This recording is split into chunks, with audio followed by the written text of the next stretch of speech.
Razabani for IFO TV, proudly sponsored by Everlast. Delighted to have with me on Zoom, in isolation, the Omen himself, Spencer Oliver. Spence, I didn't know you was actually going to be at Fight Week this week. Yeah, mate. Always. Always big cards, man. I'm in the bubble at the moment and locked in my room. Do you know what? It's not easy, mate. If I'm honest, it's not easy, man. Yeah, it's just like when you know you can't leave your room. Have you done it before yet? Have you done it? I have, yeah. Tough time, mate. Like we got tested at 10 o'clock this morning, and now what time is it now? 2, 3, yeah, whatever. I feel like I've been in here for fucking ever already. Do you know what I mean? I sat there, you do your notes and do whatever. But yeah, if I'm honest, I'm just looking forward to getting out there. What a card we've got on Saturday night, by the way. That's a mad card.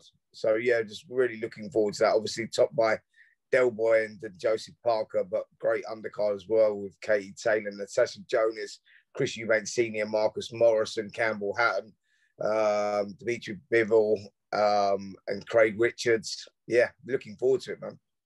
Let's go through some of these fights. Obviously, the one at the top of the bill, Chisora Parker. Spence, is it a good fight for both fighters at this stage of their career, would you say? Yeah, definitely. Because it's a must-win fight for both guys. Look, Derek's had like 42 fights now, won 32. He's lost 10. But when you look down the list of the fights that he's actually lost, the fights that he's been involved in, he's got like a lot of split decisions. Do you know what I mean? Like he's always value for money. He's always in a war, and he needs this to keep his career alive. His last fight was in October against Alexander Usyk, where he was sort of outboxed. Usyk used his skills to sort of outbox and sort of frustrate Derek, really. And yeah, I think a loss here now for Derek would really spell the end at the top. But people like watching him. He's value for money. And Parker's in a position where, you know, he's highly ranked. And he needs it. He needs a victory here, obviously, to keep that ranking, to get a shot at the title. If them titles become fragmented, when you know Joshua Fury have got these 2 fights, they're getting these 2 fights on, and after that they'll be looking to pick up, you know, wins. But also, we know, Raz, as well, that like, you know, there's some big names out there, so there's some big fights out there still. So victory for both guys is it's important. There's a lot on the line in this one. What Chisora got left, he's been in there with almost, like, it seems like he's been around for like 20, 30 years, but he's been in there with Vitaly Klitschko. He fought David Haye, lost to Fury twice, lost to Dylan White twice, lost to Pulev on top of my head.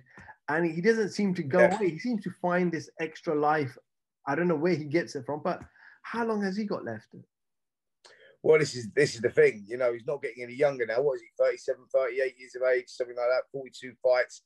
All the names that you'd mentioned, lost to Carmel as well out in Monte Carlo. Like, you know, he's one of those fighters that sort of loses, then he bounces back with good wins against like Arthur Spilker, where, you know, where he pulled it, looked like his career was sort of over and turned it around. He turns it around with big wins. Yeah, I don't know what he's got left, if I'm honest. I don't know how long the train can keep running. You know, he gives it his all, and he'll do it again. David Haye's got him in great shape. The team have got him in great shape. Yeah, and he'll go out there. And stylistically, by the way, this is going to be unbelievable. I think it's going to be a great, great fight. Derek, as we know, has got an unbelievable engine. He's a tough guy. But Parker didn't look particularly good, actually, in his last fight against Junior Farr. But then Farr, they've got history, them two. They've boxed a couple of times as amateurs, winning a couple of times each. And yeah, it was just styles didn't gel well. But I'm expecting to see a better Parker here now. And interestingly, both guys come with new trainers as well. So Derek Chisora's teamed up with Buddy McGirt, who's a great tactician, good trainer. And yeah, Josie Parker has ended up with Andy Lee up in Manchester and doing good stuff up there. So yeah, it's going to be interesting to see what both teams bring to the table. Can they change things at this stage of their career? Well, can Derek change it at this stage of his career? I think that what we see with Derek is what you get. Derek's one of those fighters. I've known him since he was a kid, 17 years of age, before he had his first amateur fight. So I know him inside out, and I know what he's like. He fights with his heart on his sleeve. And when he's up for it, he's up for it. And I know he's up for this fight because he knows now he's got to that stage of his career. How many times have we said it, actually, Raz, where you go, well, if Derek loses this one, you know, that's got to be the end. It's got to spell the end. We thought that, actually, when Dillian White knocked him out for the second time. I thought, that's it, he's done. He's finished. He comes back again, puts in a decent performance against Usyk. And you think, yeah, this is, I think this is the last hurrah for Derek. But he knows that. And when his back's against the wall, he performs. So I'm expecting to see the best Derek Chisora, but also Joseph Parker, who's tough, man. Look at that fight he had with Dillian Whyte, where he pulled himself off the floor a couple of times. 30 seconds to go, he's got Dillian gone all over the place. He proved that he still belongs at top level. Two good fighters, two value for money heavyweights. And I know a lot of people are also pissed off about the fact that this is pay-per-view. You've got to look at what's on the card as a pay-per-view when we've got no crowds in on shows. This is the best card I've worked on for a long time, actually. You've got like Chisora Parker at the top of the bill. Then you've got Katie Taylor and Natasha Jonas. Great fight. History as amateurs. Stylistically, that will be brilliant. Great fight. And Bivol versus Richards. Great opportunity for Richards. Got nothing to lose. Had him on my podcast a couple of weeks ago. He's up for it. He's going to give it everything. Bivol, one of the elite. One of the elite light heavyweights out there. So I'm looking forward to that. But inactivity has been a big part of his sort of career. He's not boxing since 2019. So that's good. Chris Eubank Jr. against Marcus Morrison, a fight he should win on points. I'm sorry, he should win and win comfortably. He should win and win comfortably. But Morrison's coming off a good win out in Italy. He's buzzing. Sees it's a huge opportunity. He can hit a little bit as well. So, it's going to be good, man. It's like, yeah, it's some great little things. Campbell Hatton as well. I'm looking forward to seeing his next fight. I had him on the podcast a couple of weeks ago now. The pressure's off his shoulders now. There was a lot of pressure on a young kid going in, trying to fill the shoes of the old man, and you could see that in his performance. He ran out of steam after 3 rounds or so. But I think we'll see an improved Campbell Hatton, who's a work in progress. Like, I think that, just got to develop him slowly, take him along, and just let him, sort of mature with age and get into it a little bit. Exciting, man. Really looking forward to this one. It is, for me, it is value. Listen, what is it, 20 quid, 19.95? For that, I think you're getting value for money. We've got some good cards, good fights on the bill. Spencer, I want to go back. Obviously, you mentioned there about new trainers for Derek and Joseph Parker. We know Derek, over the last couple of years, has used multiple different trainers and people in his corner. So it won't be much difference to him. But in terms of Joseph Parker, it's his first time he's changed from Kevin Barry to Andy Lee. They've only had around 6 to 8 weeks. So is that risky with a short period of time to try to learn something new from a new trainer going into such a big fight? Well, yeah, there is an element of risk around it, but also I think that they'll gel well together. I know Andy Lee, and Andy Lee's got an unbelievable wealth of experience. He's worked with top trainers. Manuel Stewart used to look after him. He's got great knowledge. He's got great boxing IQ, and I think that he'll add to Parker. Parker's a good fighter. Technically, he's a good fighter. Sharp hands, good feet, can box on the front foot, on the back foot, puts the shots together. And I think that it will be an added bonus having Andy Lee there to implement some more things into his style as well. So I think we may see a new, improved Andy Lee. I think that sometimes in a fighter's career, when they get to a certain stage of their career, he's 29 now, Parker, and he's been around for a while, former world champion, and looking for another shot. Sometimes they need to be refreshed, if you like. And I think that him sort of deciding to sort of pack up, leave New Zealand, come over here, get a new trainer, that tells you that he's still got a lot of drive, a lot of hunger, a lot of ambition. And I think that we'll see that in his performance.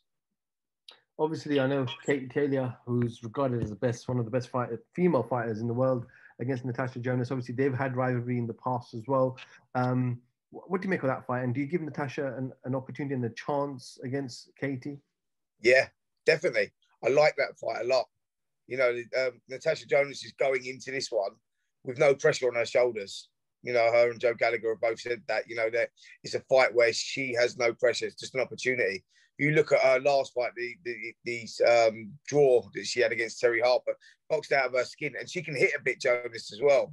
I think she's had 11 fights, 9 wins, 1 draw, and 7 knockouts, and 1 loss. But I think she sees this as a big opportunity. You go on boxers' last performances. Katie Taylor's against Delphine Bassoon was another tough fight, man. A lot of people felt that it was a fight that she had lost. She boxed Delphine Bassoon. But actually, I think both fights that Katie Taylor boxed against Bassoon were very close. and it was subjective scoring what you went for. You know, some people thought she won, some people lost, but what it was two hard fights. I was there at ringside, man, for that second one. That was tough. You know, I sort of salute Katie Taylor. I think she is the pioneer for women's boxing, but that girl is an athlete. She's unbelievable. You know, the way it's great to watch. But Natasha Jonas is a great fighter as well. I thought she was unlucky against Terry Harper, if I'm totally honest. It's a fight I thought she won. She was unlucky to come away with a draw, but that will give her so much confidence going in that she'll know. And they've got history. They boxed. She beat Natasha Jonas in the London 2012 Olympics in the quarterfinals. Jonas put up a good fight, and they'd boxed previously as amateurs as well in a fight that Jonas told me she felt she had won the first time that they'd boxed. So she may just have the style to cause Katie some problems.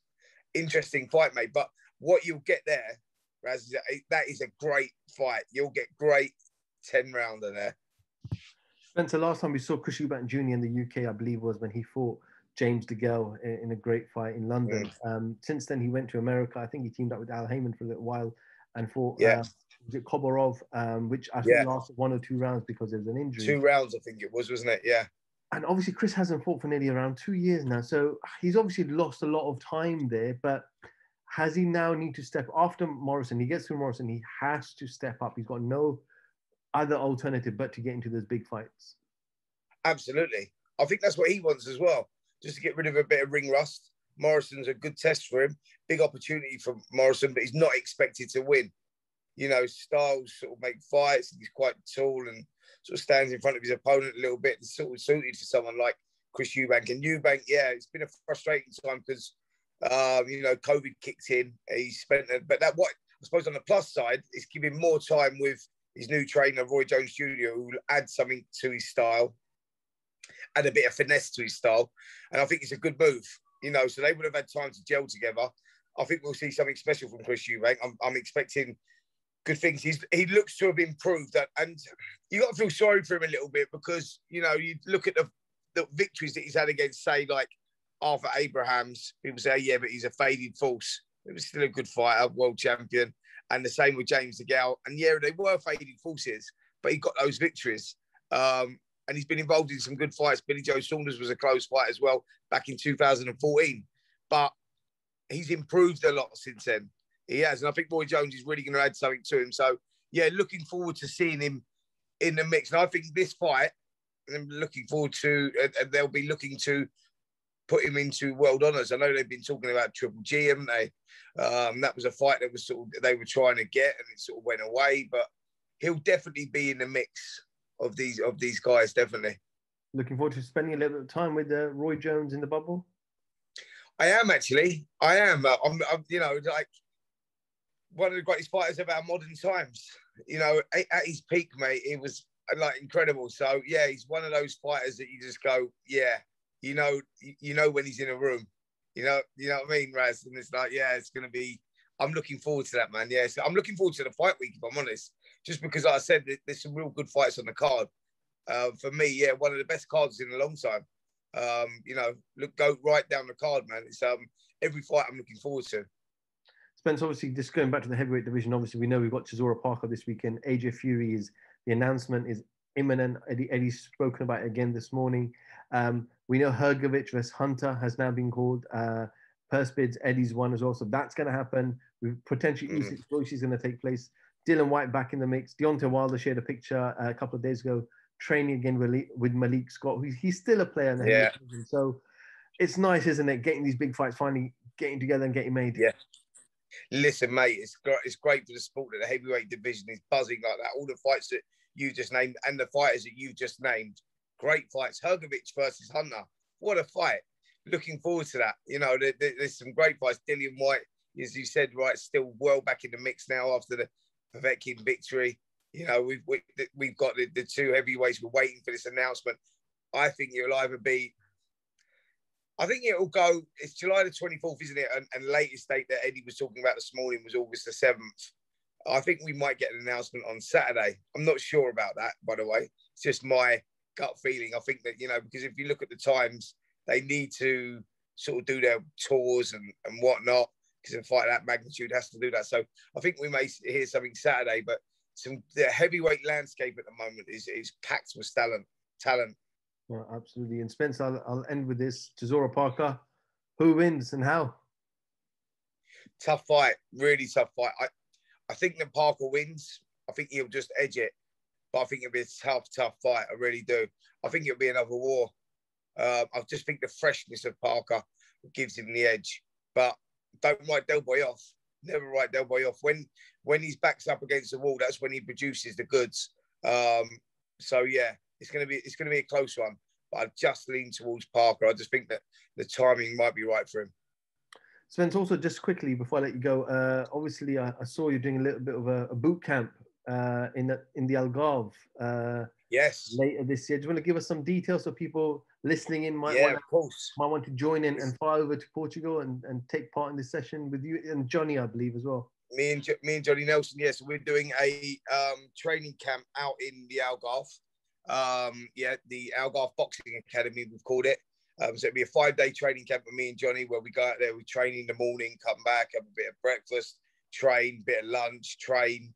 Like but it will be fun. Do you know what I mean? There's a lovely, the gym there, the facilities there are incredible. So it's a 5-day training camp with myself and Johnny. So I think the whole thing lasts about a week. Like obviously, you've got to get there, day relaxed afterwards, and a 5-day training camp. So yeah, it's at Algarve Boxing Academy. You can see that actually. I've got it on my Instagram and on my, I don't know what the link is to that at the moment, if I'm totally honest, but it's on my Instagram and on my Twitter.